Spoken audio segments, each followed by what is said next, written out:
हर रोज की तरह दिनेश लाल जी अपनी शाम की सैर सपाटे से लौट रहे थे।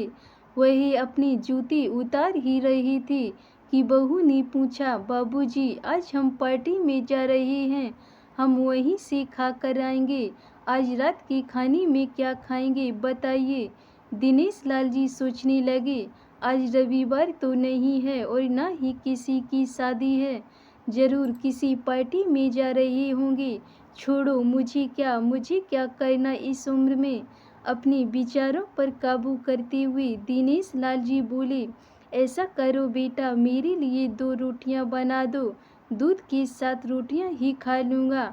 बहू तुरंत बोल उठी, बाबूजी सुबह ही जो बनाई थी उनमें से 2 रोटियां अभी भी बची हुई हैं। अगर आप बहू ने अपना बाक अधूरा ही रहने दिया। लेकिन दिनेश लाल जी अच्छी तरह समझ गए कि वह क्या कहना चाहती थी। सुबह की रोटियां खाई तो गैस हो जाएगा। सुबह भी बहू ने मसाले वाली सब्जी ही बनाई थी, जिसके चलते अभी तक खट्टी डकारें आ रही थीं।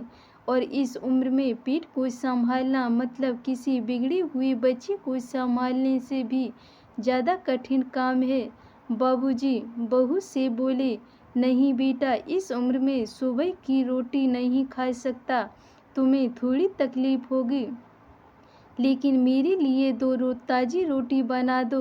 बहू को बहुत गुस्सा आया। वो गुस्से में ही बड़बड़ाते हुए उठी, अब 2 रोटियां बनाओ या 10, काम तो उतना ही बढ़ेगा। आटा गूंदो, रोटियां बनाओ, किचन और बर्तन साफ करो। इन्हें क्या है, उन्हें सिर्फ ऑर्डर देना आता है, काम तो मुझे करना पड़ता है ना। बस दिन रात इनकी सेवा ही करते रहो। बहू की बोल दिनेश लाल के कानों में पड़ रहे थे। हे भगवान, सिर्फ 2 रोटियां बनाने में इतनी तकलीफ, मैंने कोई 5 पकवान तो मांगे नहीं थे। उन्हें बहुत गुस्सा आ गया, लेकिन गुस्सा वहाँ किया जाता है जहाँ कोई सुनने वाला हो। उन्होंने अपना गुस्सा निगल लिया। अब तो उन्हें जितनी जल्दी गुस्सा आता था, उससे जल्दी चला भी जाता था। दिनेश लाल जी को अपनी पत्नी की बहुत याद आई। निर्मला के जीते जी उन पर कभी बासी रोटी खाने की नौबत नहीं आई थी। उल्टा खाने में 10 चीज़ें और मिल जाती थी। खाने के साथ मीठा, पापड़, अचार, दही, छाछ, सलाद और पता नहीं क्या क्या। दिनेश जी को बहुत बुरा लग रहा था। रहने दो बहू, मैं सुबह की रोटी ही खा लूँगा, फिजूल में तुम्हें तकलीफ होगी। और वैसे भी तुम्हारे हाथों की रोटी बहुत मुलायम होती है, मुझे चलेगा। मेरी वजह से तुम लोगों को देर नहीं होनी चाहिए।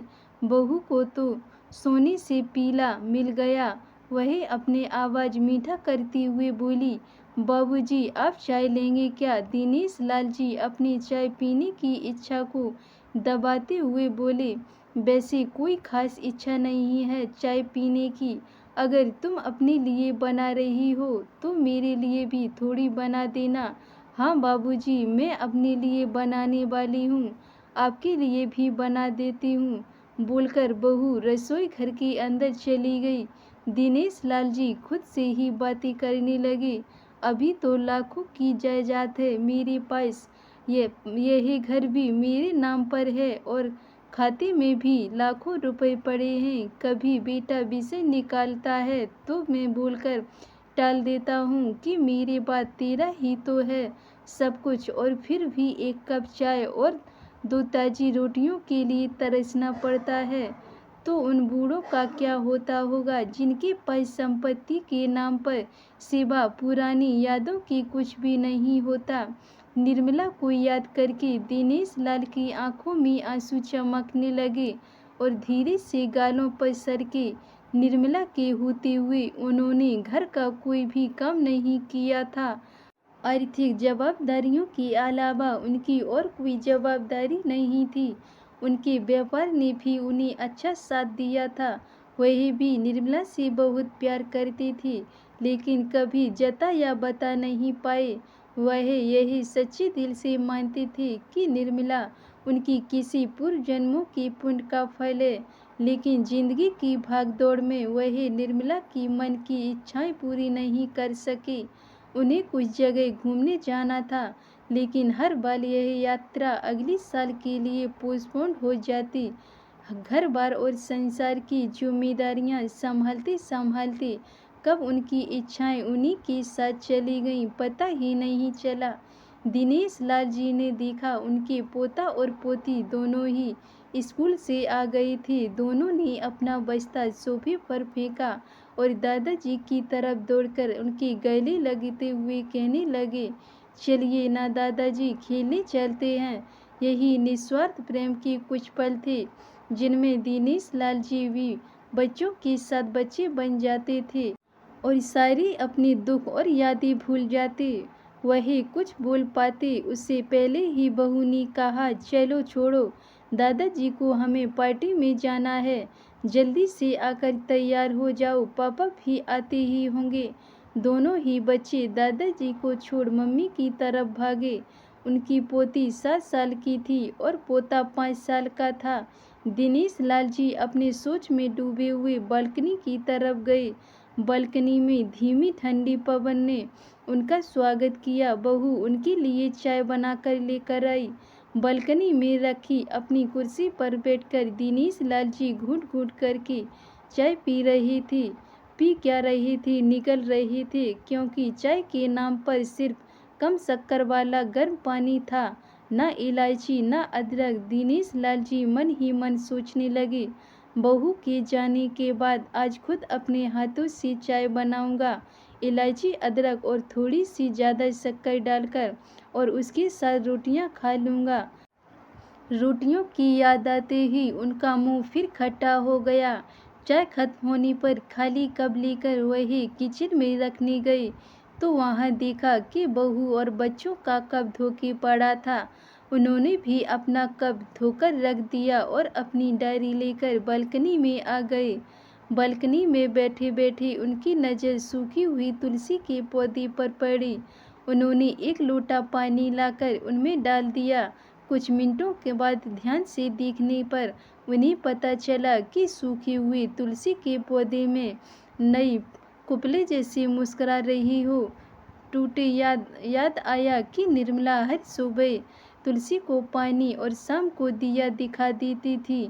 अब तो शाम को न तुलसी को न ही भगवान के मंदिर में दिया जलता है। पता नहीं कितने संस्कार, कितनी अच्छी आदतें निर्मला अपने साथ ले गई थी। दिनेश लाल आसमान की तरफ देखकर बोले, निर्मला, मुझे और इस घर को अभी तुम्हारी ज़रूरत है। तुम क्यों हमें छोड़कर चली गई?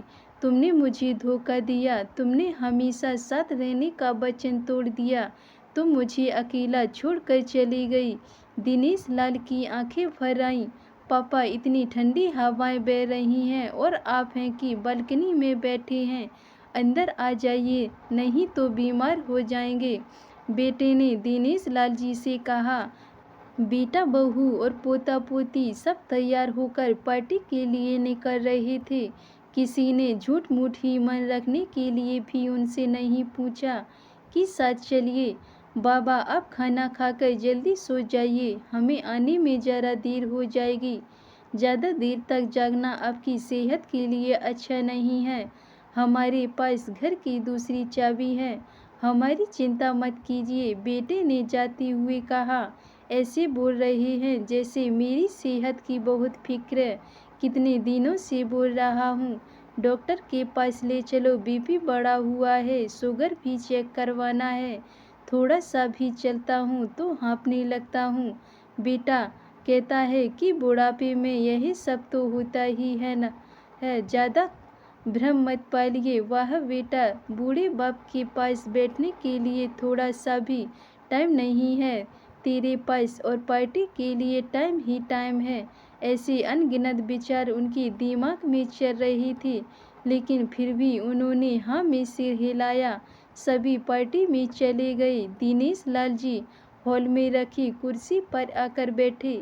खाना खाने की अभी कोई इच्छा थी नहीं, इसलिए टीवी चालू की। आज वैलेंटाइन डे था, प्यार का दिन, इसलिए टीवी पर भी उसी के बारे में दिखा रहे थे। दिनेश लाल जी की नज़र पास में रखी अपनी पत्नी की फ्रेम पर गई, जिसने लाल कलर की साड़ी पहन रखी थी। प्यार तो उन्होंने भी खूब किया था निर्मला जी से, पूरी जिंदगी किया था, जी जान से किया था, लेकिन कभी बोल नहीं पाए। टीवी पर दिखा रहे थे, लोगों ने लाल कपड़े पहन रखे थे, हाथों में लाल फूलों के गुच्छे लेकर वह ग्रीटिंग कार्ड की खरीदी कर रहे थे। पता नहीं दिनेश लाल जी के मन में क्या आया, उन्होंने अपने पैसों का बंटवा लिया और निकल पड़ी। निर्मला जी की यादों में चलते चलते वो एक आइसक्रीम पार्लर के पास पहुँचे। उनको सांस चढ़ गया था, उनके सांसों की गति तेज हो गई थी। आइसक्रीम पार्लर के पास एक कुर्सी पर आकर बैठे, तभी वहाँ पर एक छोटी बच्ची आई जो गुब्बारे बेच रही थी। बच्ची बोली, दादाजी गुब्बारे लोगे क्या? इतने ही बचे हैं, बिक जाएंगे तो जल्दी घर चली जाऊंगी। दिनेश लाल जी ने देखा 10-12 रंग बिरंगे गुब्बारे थे। उन्हें याद आया कि निर्मला जी को भी गुब्बारे बहुत पसंद थे, लेकिन अब गुब्बारे लेकर क्या करूं? उन्हें बच्चे की आंखों में सच्चाई और आशा दिखी। उन्होंने 200 रुपये दिए और सारे गुब्बारे खरीद लिए। उन्हें फिर से निर्मला जी की याद आई, क्योंकि वही भी घर से निकलते समय हमेशा थोड़े एक्स्ट्रा पैसे लेकर निकलती थी और किसी न किसी ज़रूरतमंद की मदद करती थी। कभी वो टोकते तो वह कहती, हमें भगवान ने लेने वालों के नहीं, देने वालों की लाइन में खड़ा किया है और थोड़ी से रुपयों के बदले में लाखों की दुआएं मिलती हैं।